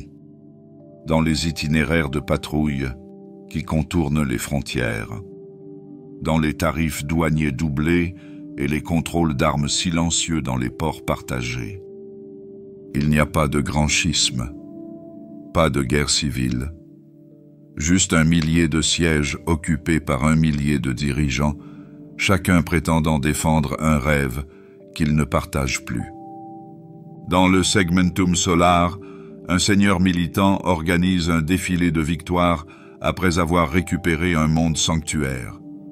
Les bannières arborent l'Aquila, certes, mais à côté, un nouveau sigle, la flamme d'Orentia. Ce n'est pas une déclaration, c'est un emblème, le murmure d'un empire qui devient autre chose. Certains disent que l'empereur l'avait prévu, que l'impérium a toujours été une mosaïque maintenue par la menace et la révérence, et non par une véritable cohésion, que même le rêve de Guilliman était cousu de désespoir, et non d'inévitabilité. Mais, qu'il ait été prophétisé ou non, le moment est venu. L'unité n'est pas en train de mourir. Elle dérive. Chaque région parle couramment son propre dialecte d'autorité. Chaque guerre est justifiée dans une langue différente. Terra reste le cœur, mais moins de veines portent son pouls. L'Adeptus Astra Telepathica peine à maintenir une communication cohérente à longue distance. Des chaînes entières de messages s'interrompent après un seul segment. Les avertissements deviennent des énigmes. Les ordres sont reçus comme des paraboles. Une demande d'aide devient un mythe avant même que la flotte ne soit lancée.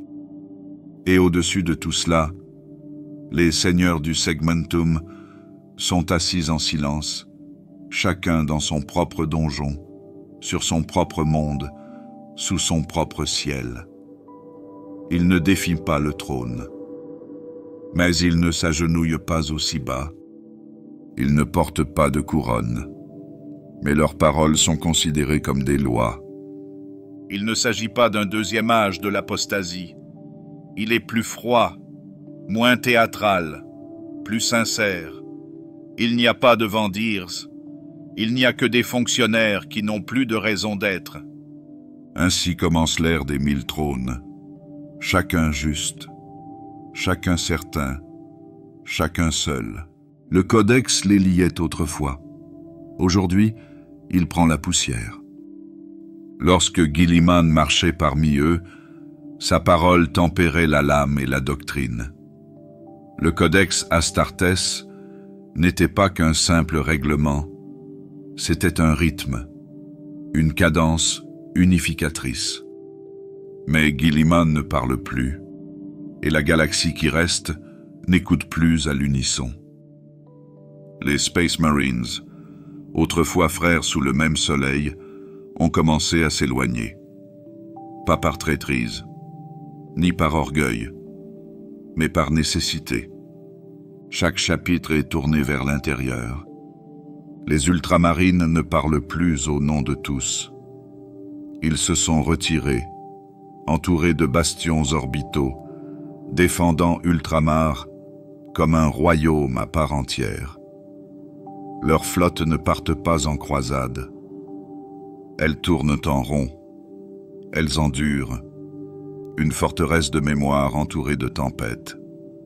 Ailleurs, les choix se précisent.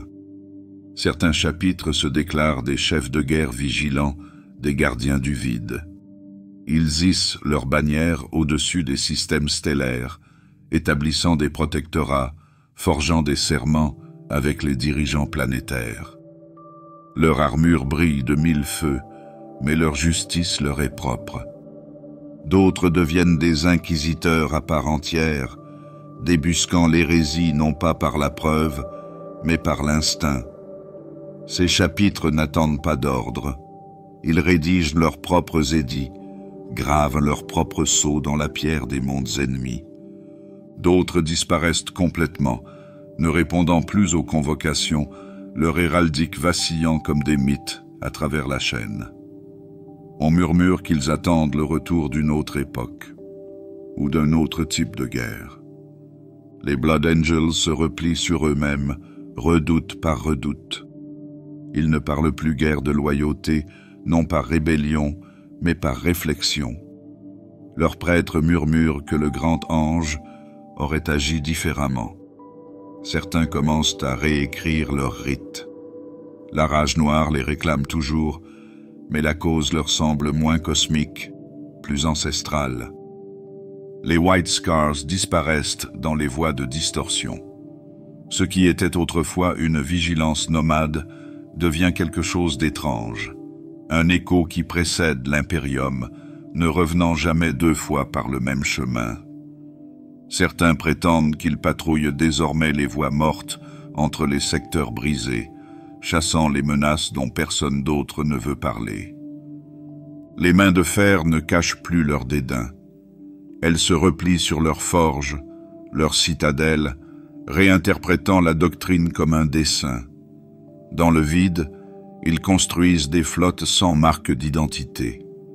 Ils considèrent l'effondrement de l'unité comme une fatalité statistique et se préparent à une guerre d'usure qui pourrait ne jamais prendre fin. Les Dark Angels ne répondent qu'à leurs propres appels. Lorsqu'ils se battent, c'est comme des fantômes, silencieux, chirurgicaux, inopinés.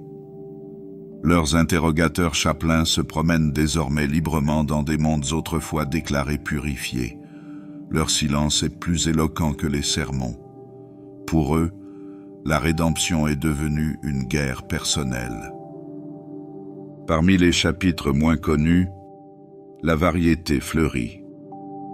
Les Obsidian Fangs se déclarent les Wardens of Taraxis, défendant la moitié d'un secteur avec un serment prêté non pas à Terra, mais aux étoiles pour lesquelles ils ont saigné. Les Hollow Saints s'affranchissent totalement du Codex, s'organisant autour de visions reçues par méditation psychique. Il n'y a pas d'hérésie dans leurs paroles, seulement de la solitude. L'Imperium ne les excommunie pas, il n'en a pas les moyens. Ainsi, le silence devient une approbation tacite. Certains chapitres empruntent des voies encore plus étranges. Les fils de Médrite, autrefois champions du conclave orphéen, gravitent désormais autour d'un seul monde pendant des années, le déclarant sacré. Ils imposent la paix par le biais de combats rituels, invitant les pèlerins à tester leur valeur. Personne ne comprend leur logique. Rares sont ceux qui la contestent deux fois. Dans le vide au-delà du Maelstrom, des compagnies éparses de chapitres oubliés forment quelque chose de plus ancien qu'une alliance. Une fraternité sans insigne. Ils se nomment eux-mêmes l'anneau des pénitents. Chaque guerrier porte la marque d'une campagne passée, mais aucun ne parle de son chapitre. Ils se déplacent de monde en monde, offrant leur protection. Puis s'en vont, sans récompense, pas de proclamation. Ultramar, désormais entouré de silence, devient un sanctuaire de ce qui fut. Ses bibliothèques brillent encore, ses armureries sont approvisionnées, mais ses réclusiarques ne prêchent pas à l'Imperium, mais à Ultramar seul. Le codex est toujours récité, mais comme une liturgie, pas comme une loi. Il ne parle pas au nom de l'avenir, il sauvegarde le passé. Le codex ne lit plus, il fait écho. Et dans cet écho, les Astartes deviennent ce dont la galaxie a besoin, ou ce qu'elle craint. Sur Vostral's Reach, 3 chapitres se disputent la gouvernance. Ils ne tirent pas de l'âme, ils tracent des lignes. L'un d'eux déclare l'ordre martial, un autre, l'intendance religieuse.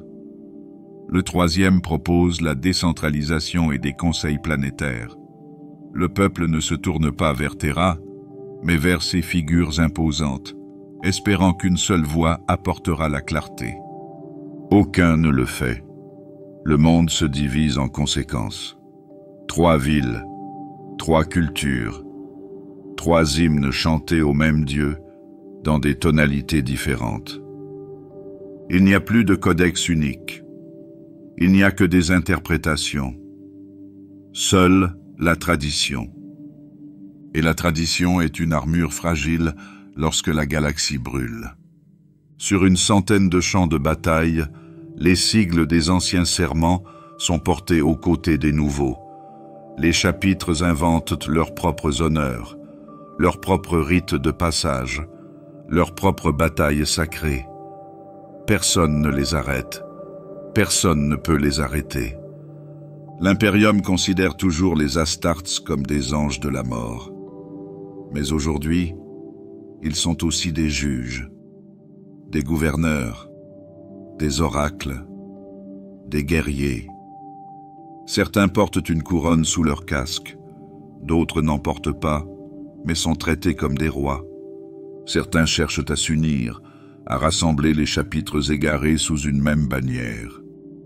Mais même ces tentatives se heurtent à l'orgueil et à la préséance. Qui dirige? De quel droit? Aucune réponse ne satisfait tout le monde. Il reste donc divisé, pas dans la rage, mais dans la conviction. Ils sont toujours les fils de l'empereur, mais ils ne marchent plus au même rythme. Certains murmurent qu'ils ne l'ont peut-être jamais fait. Quand les voix se taisent, les sermons s'élèvent. Guilliman étant silencieux et les grands seigneurs fracturés, il restait un pilier qui ne remettait jamais en question sa raison d'être. L'ecclésiarchie n'a pas hésité, elle n'a pas délibéré, elle a prêché. Dans les temples taillés dans des ruches brisées et les basiliques construites sur des lunes déchirées par la guerre, la parole de l'empereur Dieu s'est répandue. Le haut gothique résonnait plus fort que n'importe quel vox-net. Les déclarations de dogme atteignaient plus de monde que les décrets de défense. Et là où la foi complétait le commandement, elle l'absorbait désormais. Les cardinaux marchaient aux côtés des généraux. Les prédicateurs ouvraient les conseils de guerre par des liturgies. Sur certains mondes, les plans de bataille ont été remplacés par des paraboles. Sur d'autres, des campagnes entières ont été transformées en pèlerinage. Il n'y avait pas de stratégie, seulement la sainteté. Les chemins de pèlerinage sont devenus des couloirs militaires. Les fidèles voyagent en convois blindés, escortés non pas par des soldats, mais par des sœurs de combat, dont les hymnes sont aussi tranchants que des lames. Sur leur passage, les statues s'élèvent. Là où ils s'attardaient, les dîmes triplaient. Là où ils étaient défiés, des incendies étaient allumés, non pas pour détruire des armées, mais pour purger le doute. Ils veillent dans l'or et l'ombre, noyés dans l'éclat, immobiles. Son silence, jadis mystère, est aujourd'hui interprété à l'infini. Chaque interprétation engendre une doctrine. Chaque doctrine engendre le feu. La dissidence n'est plus politique. Elle est hérétique. Le désaccord n'est pas considéré comme une erreur tactique, mais comme une faute morale. Un ravitaillement manqué devient une pénitence. Une retraite devient une apostasie. Les adeptas sororitas, autrefois guerriers de la pénitence et de la précision, ont élargi leur champ d'action. Les ordres militants agissent désormais à la fois comme des exécutants et des évangélistes. Leur présence sur un monde est à la fois une bénédiction et un fardeau. Ils n'attendent pas que l'hérésie fasse surface. Ils la nomment, ils la façonnent, ils la brûlent. À bord de l'Arden Salvation, un vaisseau cathédral de 2 kilomètres de long, des reliques sont exhibées devant des secteurs entiers. Ces reliques, souvent non vérifiées et parfois contradictoires, sont utilisées pour justifier les croisades. Chaque monde touché par le navire voit sa culture réécrite, son histoire ajustée au récit de la relique. Il ne s'agit pas d'un règne du sang, c'est un règne de croyance. Sur Ancarion Secundus, une forge Mechanicus a été fermée pour n'avoir pas consacré correctement les rites de ces machines. Le cardinal supérieur a déclaré que les rituels STC étaient devenus théologiquement ambigus. Aucun appel n'a été entendu. Les prêtres techniciens ont été remplacés par des scribes. La forge produit désormais des icônes de dévotion. Certains Astartes résistent, mais ils le font avec prudence. S'opposer franchement à l'ecclésiarchie, c'est risquer de devenir un paria, voire un traître. De nombreux chapitres choisissent d'ignorer plutôt que d'affronter, se repliant davantage dans leur propre monastère-forteresse. D'autres n'offrent qu'un service de pure forme, équilibrant révérence et résistance comme un couteau sur un calice. Ceux qui remettent en question le nouvel ordre ne sont pas réduits au silence. Ils sont couverts par des chants. Les hymnes remplacent la réfutation. Le débat se dissout dans le volume. Plus le credo est fort, plus la lame est justifiée. Le Saint-Synode s'étend. Les cardinaux sont créés par acclamation régionale et non par nomination terrienne. Leur influence s'épanouit comme de l'encens, épaisse, parfumée, suffocante. Dans certains segments, il y a plus d'églises que de plateformes de défense. Dans d'autres, il y a plus de reliques que de rations.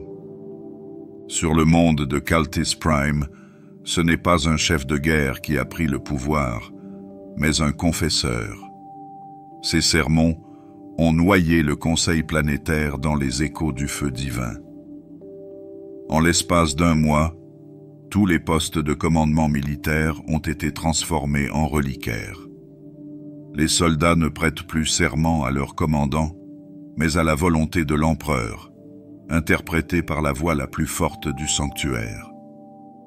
Des secteurs entiers portent désormais des titres jamais sanctionnés par les hauts seigneurs, la ceinture de bénédiction, le halo des cendres, les marches des cantiques. Ce ne sont pas des territoires, ce sont des désignations hymniques, des territoires définis par des croyances et non par des coordonnées. Et pendant ce temps, l'empereur ne dit rien. Sur certains monts de ruches, les régiments de la garde impériale portent désormais des vêtements par-dessus leur armure. Les aumôniers dirigent les charges. L'exécution par les flammes remplace l'exécution par les balles. La confession précède le combat. Des bataillons entiers jeûnent avant la bataille, croyant que la faim purifie le but. Le haut gothique devient la langue commune du pouvoir. Les gouverneurs formulent leurs lois comme des catéchismes. Les déclarations de guerre sont entonnées comme des bénédictions. L'utilisation du bas gothique dans certains endroits est punie comme de l'irrévérence. Les mots deviennent des armes. Et personne n'ose contredire les écritures récitées à la flamme. La foi devient fonction. La doctrine devient loi. La raison s'efface devant la lumière des bougies et le chant des cloches. Sur la lune brûlée de Caïdor, des sermons sont diffusés toutes les heures à partir de satellites orbitaux, noyant les fréquences ennemies sous les prières. Les pilotes déclarent entendre des invocations dans leur liaison vocale, même en plein combat. Certains disent se sentir guidés par les liturgies. D'autres s'écrasent, confondant les bénédictions avec les ordres. Mais personne ne s'interroge sur la source. Plus maintenant. Et dans sa chaleur, les mondes s'enflamment, non pas pour la conquête, non pas pour la survie, mais pour la pureté. Mars ne répond plus à Terra. Le monde rouge tourne lentement, enveloppé de rituels et de rouilles, son orbite étant plus éloignée qu'aucune carte ne peut vraiment le mesurer. Les chants du culte Mechanicus résonnent encore, mais le sens de leur litanie a changé. Pas plus fort, pas plus net, juste plus seul. Autrefois, Mars était le moteur de l'Imperium. Sa manufacture alimentait les étoiles. Sa logique guidait la guerre. Mais aujourd'hui, elle construit sans se poser de questions. Elle retient sans prévenir. Et elle écoute des voix qui ne sont plus partagées avec le reste de l'Imperium. Les liens demeurent, mais pas l'obéissance. Dans tous ces domaines, les émissaires en robe rouge ne s'adressent qu'à des membres de leur famille en robe rouge. Les demandes d'approvisionnement sont filtrées. Les données sacrées sont retardées.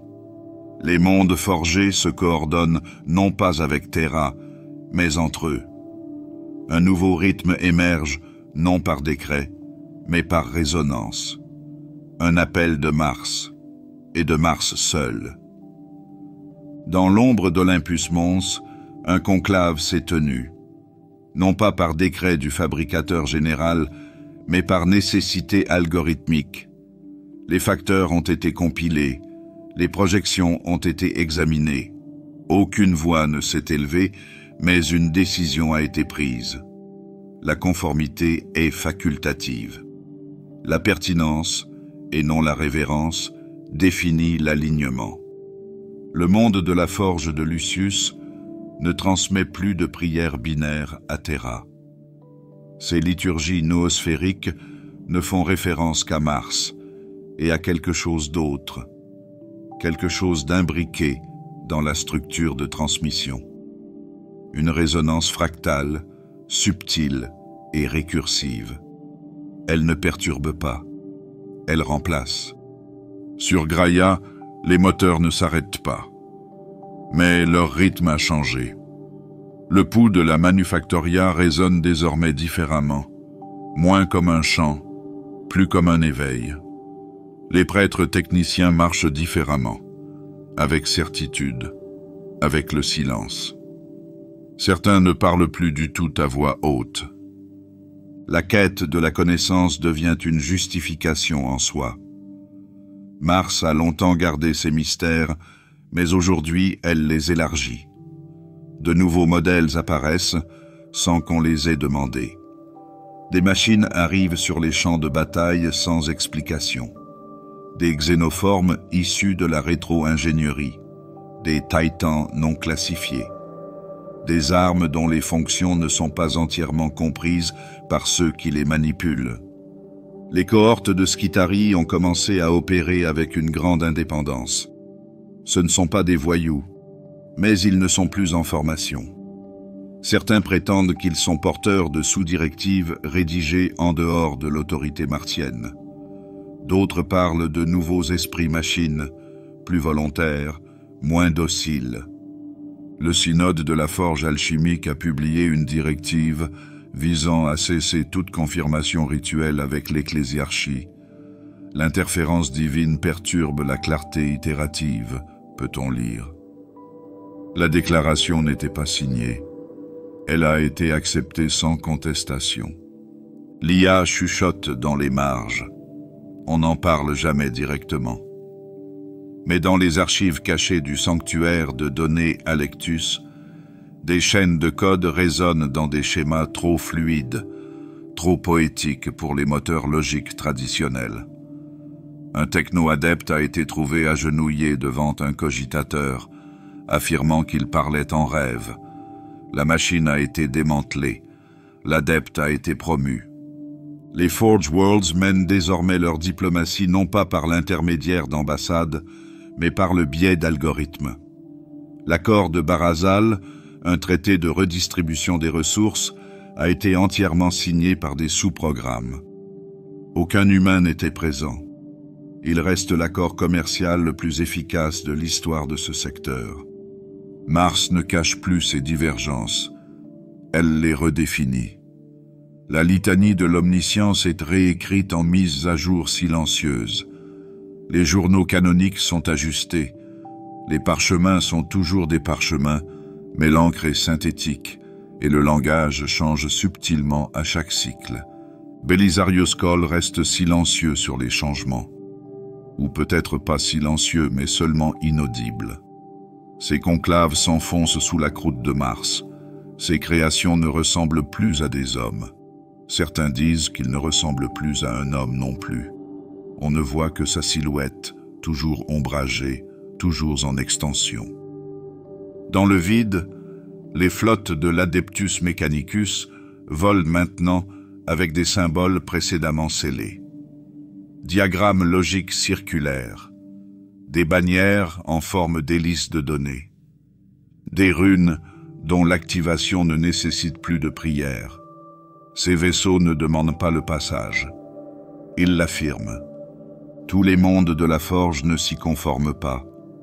Certains restent fidèles à la tradition, voire à la fonction. Mais même eux dérivent, lentement, comme des astéroïdes en orbite autour d'un noyau qui n'exerce plus de gravité mais une mémoire. Leur prière commence toujours par le nom de l'Omnitia, mais elle se termine par quelque chose de plus récent, quelque chose qui leur appartient.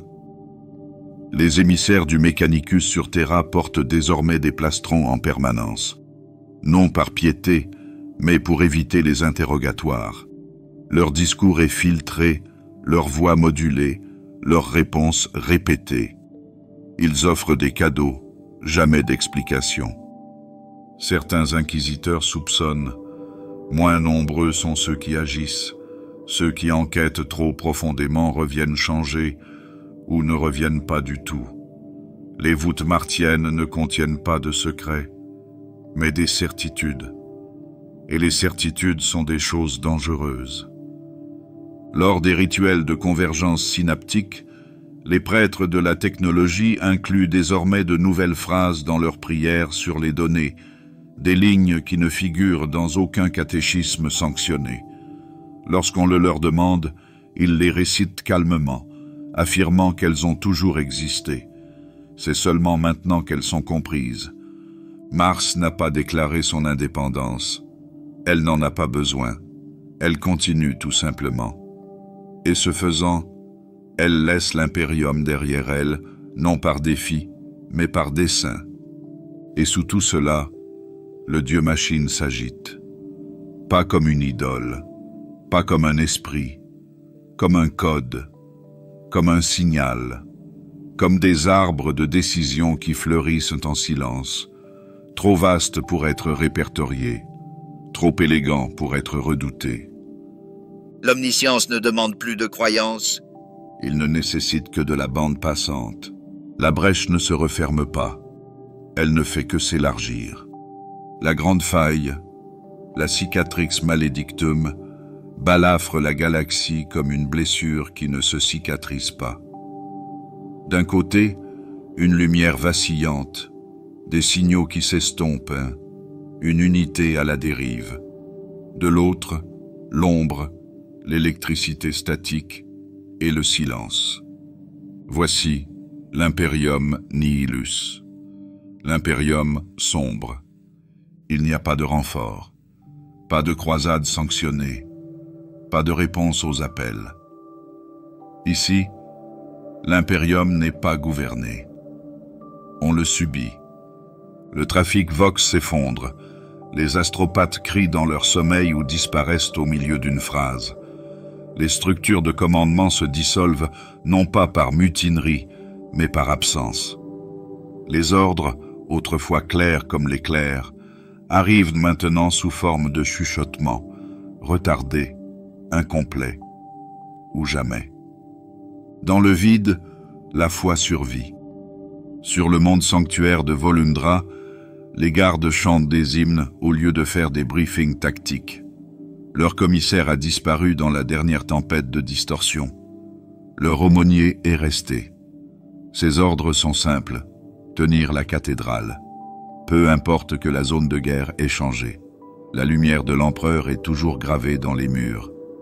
Sur Ashderra, un sergent du poing impérial dirige une garnison de miliciens locaux. Le reste de son escouade est tombé il y a 10 ans. Le ravitaillement a cessé d'arriver 5 ans plus tard. Il enfile encore son armure tous les jours, bien que ses cellules d'alimentation soient vides. Il forme les villageois à des exercices de mémoire, invoquant le codex Astartes comme un évangile. Il n'attend plus de secours, mais il attend de la discipline. Un croiseur d'attaque des Templiers Noirs est en orbite dans l'espace mort. Il n'a pas reçu d'ordre depuis des décennies. Pourtant, le vaisseau se maintient en formation, effectuant des exercices de combat. Il chante pendant la maintenance. Il lance des patrouilles de pureté dans les carcasses à la dérive, récupérant les reliques des croisades déchues. Leur mission est oubliée, mais pas abandonnée. Dans tout l'Imperium Nihilus, des milliers de balises astropathiques se sont éteintes. La lumière de l'Astronomicon ne les atteint pas. Au lieu de cela, les gardiens de sanctuaires entretiennent des lanternes dans les hautes tours, espérant qu'un semblant de modèle céleste résonnera dans les prières. Dans certains endroits, les étoiles sont à nouveau nommées, non par désignation, mais par miracle. L'Astra Militarum fonctionne par fragments. Des régiments entiers improvisent une hiérarchie. Un quartier-maître devient colonel. Un vox opérateur rédige de nouveaux serments de loyauté au nom de saints oubliés depuis longtemps. Les unités deviennent des familles. La famille devient un credo. Les ordres sont votés, puis bénis, avec de l'huile sacrée. Sur la lune forgée de Sarnax Beta, un Magos Dominus entretient une usine avec la moitié de ses membres en moins, soutenu par des servomoteurs et sa seule volonté. Il produit des munitions au jugé, en récupérant des plans oubliés et en adaptant des coques extraterrestres aux configurations impériales. Lorsqu'on lui demande qui a autorisé ces ajustements, il prononce le nom de l'empereur et rien d'autre. Dans les plaines de Varnkos, les sœurs de combat procèdent à des processions nocturnes à travers des ruines balayées par les cendres. Aucun supérieur ne leur a ordonné de rester. Aucune route de ravitaillement ne les soutient. Pourtant, elles restent. Elles ont déclaré que la ruche en ruine était un lieu de pénitence. À l'aube, ils allument de l'encens sur les ossements de civils qu'ils n'ont jamais rencontrés. Au crépuscule, ils se préparent à affronter des ennemis qui ne viendront peut-être jamais. Certaines reliques du chapitre sont enterrées délibérément, à l'abri d'une éventuelle corruption, et confiées à des prêtres locaux qui n'en connaissent pas vraiment la signification. Ces prêtrises construisent des légendes autour d'elles. Les reliques deviennent des points d'ancrage pour l'identité, vénérées, protégées, réaffectées en tant qu'héritage spirituel plutôt qu'en tant qu'outil martial. Sur le monde sauvage de Drogan's Rift, un Space Marine Dreadnought abattu a été enterré dans un champ de stase par les moines locaux. Ils lui parlent tous les jours, croyant qu'il s'agit d'un esprit divin qui rêve enfer. Le Dreadnought se réveille une fois toutes les quelques années, suffisamment pour maintenir la foi en vie. Il ne se souvient plus de son chapitre. La guerre continue, mais elle est fragmentée. Les croisades commencent avec 5 vaisseaux et se terminent avec 3 survivants et un nouveau dialecte. Les victoires ne se mesurent pas en planètes reconquises, mais en croyances préservées. Une seule chapelle non brûlée vaut une guerre. Une ligne d'écriture sainte redécouverte dans une ardoise de données devient une doctrine de campagne. L'Inquisition existe toujours, bien qu'elle soit fragmentée. Certains inquisiteurs agissent seuls, déclarant leur doctrine par le biais de sermons codés. D'autres forment des cabales lâches, jugées sur leur efficacité et non sur leur orthodoxie. Ils émettent des condamnations par le biais de rituels plutôt que de rapports. Un hérétique brûlé devient un précédent, pas un message. Les navires du néant naviguent toujours, mais sous forme de reliques. Chaque voyage est un pèlerinage. Voyager dans la distorsion sans l'Astronomicon devient un rite de folie. Les navigateurs sont vénérés comme des prophètes ou craints comme des sorcières.